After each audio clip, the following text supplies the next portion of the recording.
بسم الله الرحمن الرحيم. قال رب إما تريني ما يوعدون ربي فلا تجعلني في القوم الظالمين وإنا على أن نريك ما نعدهم لقادرون ادفع بالتي هي أحسن السيئة نحن أعلم بما يصفون. سورہ مومنون کی آیت نمبر 93 سے لے کے آگے تک کا مضمون ہے. بات چل رہی تھی کفار کے اوپر عذاب کے نزول کی، یعنی ایمان والے اور کفر والوں ان دونوں کے انجام کا مقابلتاً ذکر تھا کہ ایمان والوں کا انجام کیا ہوگا، کفار کا انجام کیا ہوگا. تو اس کے ساتھ آگے اللہ رب العزت نے یہاں پر ایک نیا مضمون شروع فرمایا ہے کہ جب اللہ رب العزت اس بات کا فیصلہ کر دے کہ کفار کے اوپر عذاب نازل ہونا ہے اور ان کے اوپر عذاب نازل ہو تو اس وقت مسلمانوں کو کیا کرنا چاہیے. تو اس وقت اللہ رب العزت نے یہاں پر ترغیب دی ہے کہ اس وقت مسلمانوں کو دعا کرنی چاہیے. چنانچہ یہ اصول سمجھ میں آیا کہ جہاں بھی کوئی شخص تکلیف میں ہے یا جہاں پر بھی اجتماعی طور پر کوئی تکلیف نازل ہو رہی ہے وہاں پر مسلمانوں کا یا دوسروں کا طریقہ کار یہ ہونا چاہیے کہ وہ وہاں پر اللہ رب العزت سے دعا کریں. چنانچہ پیچھے عذاب کا ذکر ہے اور اس کے بعد آگے ذکر ہے کل، لہذا تم کہو ربی، اے میرے پروردگار، اما ترینی ما یوعدون، آپ جب ان کو دکھائیں وہ عذاب جو ان کے اوپر نازل کرنے کا وعدہ کیا ہوا ہے، تو ربی، اے میرے پروردگار، فلا تجعلنی فی القوم الظالمین، تو مجھے ظالم قوم میں سے نہ ظالم قوم میں شامل نہ فرمائیے، یا ظالم قوم میں مجھے شامل نہ فرمائیے. یعنی جس کے اوپر آپ نے تکلیف ڈالی ہے، جس کے اوپر آپ نے عذاب ڈالا ہے، آپ اس قوم میں مجھے شمار مت کیجیے. ان علی، کہ ہم اس بات پہ یقین رکھتے ہیں، ہم اس بات پہ اعتماد رکھتے ہیں، اعلیٰ اس بات کے ان نریک ما نعدهم لقادرون، کہ جو ہم نے ان کے اس سے وعدہ کیا ہے جس عذاب کا، وہ عذاب ان کے اوپر نازل ہو کر رہے گا. تو یہ آپ اس بات پہ بالکل قادر ہیں. ادفع باللتی ہی احسن السیئہ، لہذا اے مسلمانوں تم نے نمبر 1 تو یہ کام کرنا ہے کہ دعا کرنی ہے. دوسری بات دوسرا کام یہ کرنا ہے کہ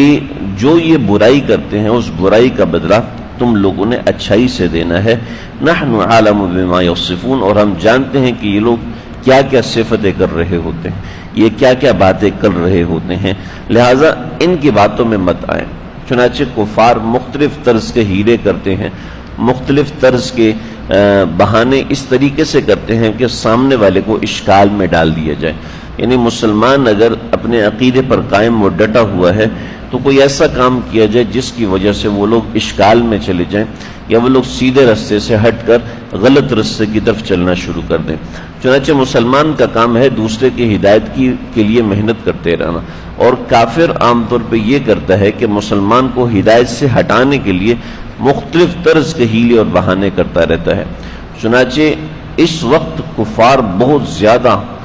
زیادہ کامیاب ہیں اپنے اس کام کے اندر کہ وہ مسلمانوں کو سیدھے راستے سے ہٹانے کے لیے ہر طریقے سے محنت کر رہے ہیں، ہر طریقے سے کوشش کر رہے ہیں. چنانچہ میں بھی دیکھتا ہوں اور آپ بھی دیکھتے ہیں، میں بھی جانتا ہوں آپ بھی جانتے ہیں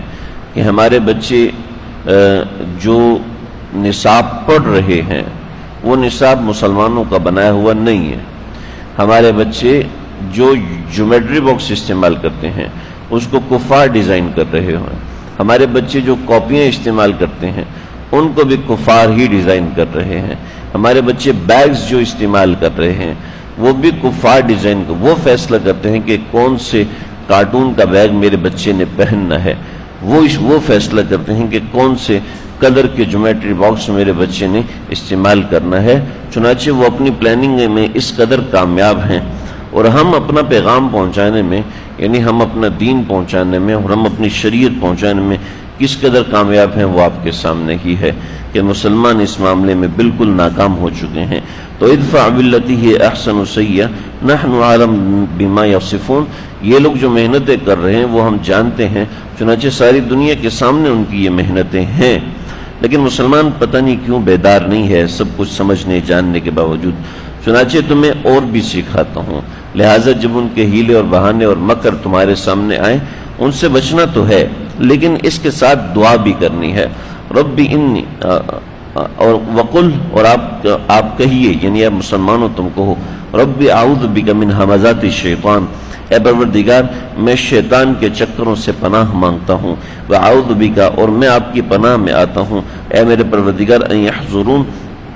کہ جب یہ لوگ حاضر ہوں گے اور ان کے اوپر عذاب نازل ہوگا۔ کیسا عذاب نازل ہوگا؟ حتی اذا جاء احدهم الموت، یہاں تک کہ ان کے اوپر موت آئے گی، ان میں سے کسی ایک پر موت آئے گی، قال، تو وہ کہے گا رب ارجعون، اے پروردگار مجھے کچھ دیر کے لیے لوٹا دیجئے، لعلی اعمل صالحا، تاکہ میں کوئی اچھا عمل کروں، فیما ترکت کلا، جو بوجھ میں نے چھوڑا ہے اس میں سے کچھ میں ہٹا کے آ جاؤں، کچھ میں اچھے کام کر کے آ جاؤں۔ انہا کلمتن ہوا قائلہا، انہا کلمتن، یہ ایسی بات ہے جس کو کفار کہیں گے، ومن ورائہم برزخ، حالانکہ اس کے پیچھے برزخ ہے، الی یوم یبعثون، اس وقت تک جب یہ لوگ اٹھائے جائیں گے، پھر اس کا حساب ہے آگے کی طرف۔ یہاں اللہ رب العزت نے مسلمانوں کو اللہ کی پناہ میں آنے کا حکم دیا ہے۔ چنانچہ یہ ساری دعائیں تو ظاہر بات ہے سب کو یاد نہیں ہوتی، نہ ہی یاد رہتی ہیں۔ ایک خلاصہ ان آیات کا سمجھ لیں، وہ یہ ہے کہ انسان اپنے آپ کو روزانہ اللہ کی پناہ میں دیا کرے، اور تاریخ میں کبھی ایسا نہیں ہوا، کبھی بھی ایسا نہیں ہوا کہ کسی بندے نے اللہ سے پناہ مانگی ہو اور اللہ تعالیٰ نے اس بندے کو پناہ نہ دی ہو، ایسا کبھی بھی نہیں ہوا۔ چنانچہ اللہ رب العزت نے سے جس بندے نے پناہ مانگی، اللہ نے اس کی پناہ کی لاج رکھی ہے، اس کی حفاظت فرمائی ہے۔ ہاں انسان کے مانگنے میں کمی ہوتی ہے، اللہ کے دینے میں کوئی کمی نہیں ہوتی۔ چنانچہ آپ صلی اللہ علیہ وسلم نے جیسے یہ چیزیں سکھائیں، ایسے مستقل اور بھی دعائیں سکھائیں، جیسے آپ نے سکھایا آیت الکرسی پڑھ لیا کرو، آیت الکرسی پڑھ لیا کرو، کہ اس سے اللہ رب العزت پورے دن کے کاموں کی حفاظت فرماتے ہیں۔ اپنے بچوں پہ یہ دم کیا کرو، اللہم انی اعوذ بک من ہمزات الشیطان۔ اس طریقے سے اور بھی بہت سی دعائیں ہیں۔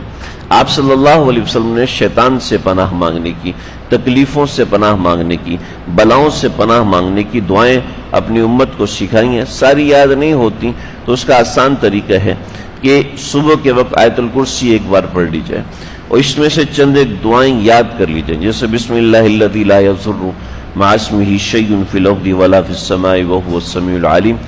صبح کے وقت یہ دعا پڑھ کے انسان اللہ کی پناہ میں آ جائے تو شام تک اللہ اس کی حفاظت فرماتے ہیں، پھر شام کو پڑھ لے تو صبح تک اللہ اس بندے کی حفاظت فرماتے ہیں۔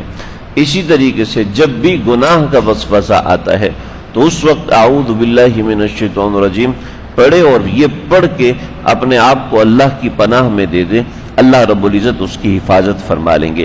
ایسے ہی جب بھی کوئی تکلیف آئے، کوئی مصیبت آتی ہے، تو اس وقت بھی بندہ تعوذ پڑھے، یعنی اعوذ باللہ من الشیطان الرجیم پڑھے، اور یہ پڑھ کے اللہ کی پناہ میں آ جائے تو اللہ ایسے شخص کی حفاظت فرماتے ہیں، دنیاوی بلاؤں سے بھی حفاظت فرماتے ہیں، اور اس کی برکات یہ ہوتی ہیں کہ آخرت کی بلاؤں سے بھی اللہ حفاظت فرماتے ہیں، کہ جب بھی انسان یہ چیزیں دیکھے۔ چنانچہ یہ دعائیں ہیں، کسی کو آیت الکرسی بھی نہیں آتی، بسم اللہ الذی لا یضر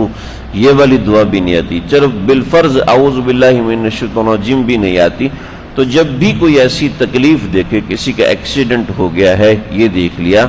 کوئی شخص شدید تکلیف میں ہے، مرض میں ہے، بیماری میں ہے، جیسے بطور مثال کرونا میں ہے، یا ایسی بیماری ہے جو خطرناک ہے، موذی ہے، تو انسان فوراً اس وقت یہ کہ اللہ جی مجھے اس بیماری سے، اس تکلیف سے، اس غم سے، یا جس تکلیف میں، جس ایکسیڈنٹ میں یہ مبتلا ہے،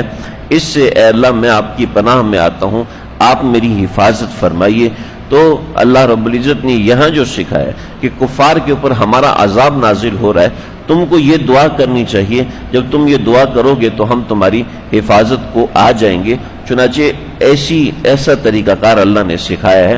صبح سے لے کر شام تک آنے والی تکلیفوں سے حفاظت اور شام سے لے کے صبح تک آنے والی تکلیفوں سے حفاظت۔ ہاں البتہ جو تھوڑی بہت تکلیف انسان کے مقدر میں اللہ نے لکھی ہے وہ انسان کی بہتری کے لیے ہوتی ہے، تو وہ آگے رہتی ہے، اس میں کوئی اشکال کی بات نہیں ہوتی۔ اللہ سمجھنے کی، عمل کرنے کی توفیق عطا فرمائے۔